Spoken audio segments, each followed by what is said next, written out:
Het waar knapte je het aardig op. De zinnenkamer nog even bij. En dan is dat weer een groot verschil mooi van de morgen.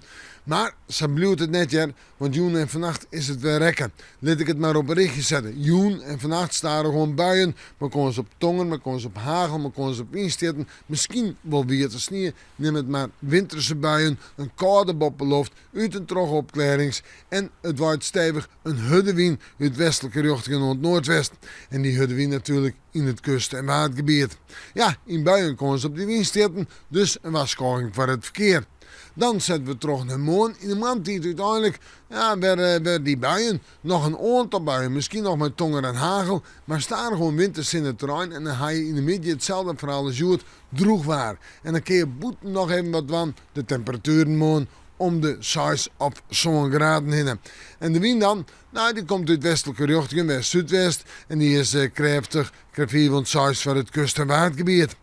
In de jontijd is het nog even droog, maar later ruint het alweer. En in de nacht, je sneeuwt dat ik ruin en dan ruint het stevig. En dan waait het hut. En dan het fruitsjoch. Op sneeuw betekent wie het waar, betekent ruin, lichte ruin, soms even een droge periode. Maar die temperaturen, 9 of 10 graden en een stormige wind uit het westen waait. Sneeuw waait het hut, maar een aantal buien, maar ik wil weer wat zinnen en een temperatuur om de zo'n graden heen. Stan zo'n graden ik op manje, maar betekent ruin, dus is het weer weerd. En zo kun je stellen, het is gewoon een verlengde jest. En we moeten morgen maar weer even in het waarschuwen.